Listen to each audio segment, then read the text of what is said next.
നമസ്കാരം. മലയാളി വാർത്തയിലേക്ക് സ്വാഗതം. ഗാർഹിക പീഡന കേസിലെ പ്രതി രാഹുൽ പി ഗോപാൽ ജർമ്മനിയിലെത്തിയെന്ന് പോലീസിന്റെ നിഗമനം. പന്തീരങ്കാവ് രാഹുലിന്റെ സുഹൃത്തിൽ നിന്നാണ് പോലീസിന് ഇത് സംബന്ധിച്ച് വിവരങ്ങൾ ലഭിച്ചത്. ഇയാളാണ് ഇവിടെ നിന്നും രാഹുലിനെ കടക്കാൻ സഹായിച്ചതെന്നാണ് സൂചന. ഇയാളെ അറസ്റ്റ് ചെയ്തതായി പോലീസ് അറിയിച്ചു. ചോദ്യം ചെയ്യലിനായി ഇയാളെ കസ്റ്റഡിയിലെടുക്കുകയായിരുന്നു ആദ്യം. ഇയാളെ അന്വേഷണ സംഘം വിശദമായി ചോദ്യം ചെയ്യാൻ ഒരുങ്ങുകയാണ്. രാഹുൽ വിദേശത്തേക്ക് കടന്നതായുള്ള സൂചന ലഭിച്ചതോടെ പ്രതിയെ നാട്ടിലെത്തിക്കാനുള്ള ശ്രമങ്ങളും പോലീസ് ആരംഭിച്ചു. ഇതിനായി ഇന്റർപോളിന്റെ സഹായം തേടും. പ്രതിക്കെതിരെ ബ്ലൂ കോർണർ നോട്ടീസ് പുറപ്പെടുവിക്കാനാണ് നീക്കം. കഴിഞ്ഞ ദിവസം രാഹുൽ തന്റെ ഭാഗം മാധ്യമങ്ങളോട് വിശദീകരിച്ചിരുന്നു. പെൺകുട്ടിയുടെ ബന്ധുക്കളിൽ നിന്നുള്ള ഭീഷണി കാരണം നാട്ടിൽ നിൽക്കാൻ പറ്റാത്ത സ്ഥിതി ആയതിനാലാണ് വിദേശത്തേക്ക് പോയതെന്നായിരുന്നു രാഹുലിന്റെ വിശദീകരണം. നിലവിൽ സിംഗപ്പൂരിലാണെന്നും ഇയാൾ കഴിഞ്ഞ ദിവസം പറഞ്ഞിരുന്നു. അതേസമയം സിംഗപ്പൂരിൽ നിന്ന് പ്രതി ജർമ്മനിയിലെത്തിയെന്നാണ് ഏറ്റവും പുതിയ സൂചന. ജർമ്മനിയിൽ എയറോനോട്ടിക്കൽ എഞ്ചിനീയറാണ് രാഹുൽ. ഇയാളുടെ നാട്ടിലെ ബാങ്ക് അക്കൗണ്ട് മരവിപ്പിച്ചിട്ടുണ്ട്. വിദേശത്തുള്ള ബാങ്ക് അക്കൗണ്ട് മരവിപ്പിക്കാനുള്ള ശ്രമങ്ങളും പോലീസ് ആരംഭിച്ചിട്ടുണ്ട്. അതിനിടെ പെൺകുട്ടിയുമായി രാഹുൽ കോഴിക്കോട്ടെ ആശുപത്രിയിൽ എത്തിയത് മെയ് 12 പുലർച്ചെ 4 മണിക്കാണെന്ന് അന്വേഷണ സംഘം കണ്ടെത്തിയിട്ടുണ്ട്. നെറ്റിയിൽ മുഴയും ചുണ്ടിൽ മുറിവും ഉണ്ടായിരുന്നു. പേടിച്ചു വിറച്ചു ഒന്നും സംസാരിക്കാത്ത അവസ്ഥയിലായിരുന്നു പെൺകുട്ടി. ബാത്റൂമിൽ വീണതാണെന്നാണ് ആശുപത്രിയിൽ പറഞ്ഞത്. രാഹുലും മറ്റൊരു പുരുഷനുമാണ് പെൺകുട്ടിയെ ആശുപത്രിയിൽ എത്തിച്ചത്. CT സ്കാൻ ചെയ്യണമെന്നും വിശദ പരിശോധന നടത്തണമെന്നും ആവശ്യപ്പെട്ടതായും ആശുപത്രി അധികൃതർ പറഞ്ഞു. എന്നാൽ ഇവർ വിശ്രമിച്ചു. വീട്ടിൽ ഒരു ചടങ്ങുണ്ടെന്നും അതിനാൽ വീട്ടിലേക്ക് പോകണമെന്നും പറഞ്ഞ് രാവിലെ 7 മണിയോടെ സ്വമേധയാ ഡിസ്ചാർജ് വാങ്ങി തിരിച്ചുപോയി. യുവതിക്ക് തുടർ ചികിത്സ ആവശ്യമുണ്ടെന്ന് ഇവരോട് പറഞ്ഞിരുന്നതായും ആശുപത്രി അധികൃതർ പ്രതികരിച്ചു.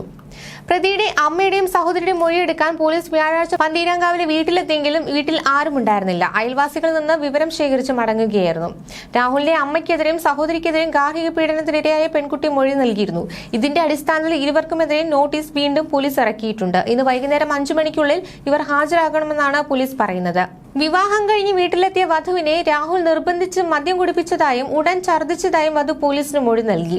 വീട്ടിൽ രാഹുലിന്റെ അമ്മ ഉഷകുമാരിയും സുഹൃത്തും ഒപ്പം മദ്യപിക്കാനുണ്ടായിരുന്നു. അന്വേഷണ ചുമതലയുള്ള ഫറോക്ക് ഡിവിഷൻ അസിസ്റ്റന്റ് കമ്മീഷണർക്ക് വധുവിന്റെ മൊഴി പോലീസ് സംഘം കൈമാറി. രാഹുലിന് ജർമ്മനിയിൽ ജോലിയുണ്ടെന്ന് പറഞ്ഞത് കളവാണോ എന്നും പോലീസ് സംശയിക്കുന്നുണ്ട്. വിശദമായ അന്വേഷണത്തിന് വിദേശ ഏജൻസികളുടെ സഹായം ആവശ്യമാണ്. ഇന്റർപോളിന്റെ സഹായത്തോടെ അന്വേഷണം നടത്താനാണ് ആലോചന. പെൺകുട്ടിയെ വിവാഹം കഴിഞ്ഞ് ജർമ്മനിയിലേക്ക് കൊണ്ടുപോകുമെന്നും രാഹുൽ പറഞ്ഞിരുന്നു. രാഹുലിന്റെ വാക്കുകൾ കളവാണെന്നാണ് പെൺകുട്ടിയുടെ കുടുംബം പറയുന്നത്. നവവധുവിനെ മർദ്ദിച്ച സമയത്ത് പന്തീരാങ്കാവിലെ വീട്ടിലുണ്ടായിരുന്ന സുഹൃത്താണ് രാജേഷ്. ഇയാളാണ് രാഹുൽ ജർമ്മനിയിൽ എത്തിയതായി പോലീസിനോട് സമ്മതിച്ചത്. ഇയാളെ ഇന്ന് വിശദമായി ചോദ്യം ചെയ്യുമെന്നാണ് അന്വേഷണ സംഘം അറിയിച്ചിട്ടുള്ളത്. രാജേഷിന്റെ ഉൾപ്പെടെ വാട്സ്ആപ്പ് ചാറ്റുകൾ പോലീസ് പരിശോധിച്ചു വരികയാണ്. രാഹുലിന്റെ ബന്ധുക്കളെയും ചോദ്യം ചെയ്യും. ഇതിനായി ഇവരോട് ഹാജരാകാൻ ആവശ്യപ്പെട്ടിട്ടുണ്ട്. ഗാർഹിക പീഡന കേസ് രജിസ്റ്റർ ചെയ്ത ദിവസം രാഹുൽ വീട്ടിലുണ്ടായിരുന്നു. വധശ്രമത്തിന് കേസ് എടുത്തതോടെയാണ് ഇയാൾ ഒളിവിൽ പോയതായും സൂചനകൾ വരുന്നത്. കർണാടകയിൽ വെച്ച് രാഹുലിന്റെ ഫോൺ ഓൺ ആയിരുന്നു. വീണ്ടും സ്വിച്ച് ഓഫായി. ഇവിടെ നിന്ന് സിംഗപ്പൂരിലേക്ക് പോയിട്ടുണ്ടെന്നാണ് പോലീസ് സംശയിക്കുന്നത്. മാത്രമല്ല ഇയാൾക്ക് ജർമ്മനിയിൽ ജോലിയുണ്ടെന്ന് പറഞ്ഞത് കളവാണോ എന്നതിനെ പറ്റിയും അന്വേഷിക്കുന്നുണ്ട്. നേരത്തെ കോട്ടയം സ്വദേശിനിയെ രാഹുൽ രജിസ്റ്റർ ചെയ്തിരുന്നതായി അമ്മ ഉഷ സ്ഥിരീകരിച്ചിരുന്നു. വിവാഹം ഉറപ്പിക്കുക മാത്രമാണ് ഉണ്ടായിരുന്നതെന്നും ആദ്യം ഇവർ പറഞ്ഞിരുന്നത്. എന്നാൽ വിവാഹം കഴിഞ്ഞയുടൻ ജർമ്മനിയിലേക്ക് കൊണ്ടുപോകാനാണ് താലി കെട്ടുന്നതിന് മുമ്പ് തന്നെ രജിസ്റ്റർ ചെയ്തതെന്നും മതപരമായ ചടങ്ങുകൾ നടത്താൻ നിശ്ചയിച്ച തീയതിക്ക് 1 മാസം മുമ്പ് പെൺകുട്ടി വിവാഹത്തിൽ നിന്ന് പിന്മാറിയെന്നുമാണ് ഇവർ പറയുന്നത്. ഇക്കാര്യത്തിലും പോലീസ് വ്യക്തത വരുത്താനുണ്ട്. ന്യൂസ് ഡെസ്ക് മലയാളി വാർത്ത.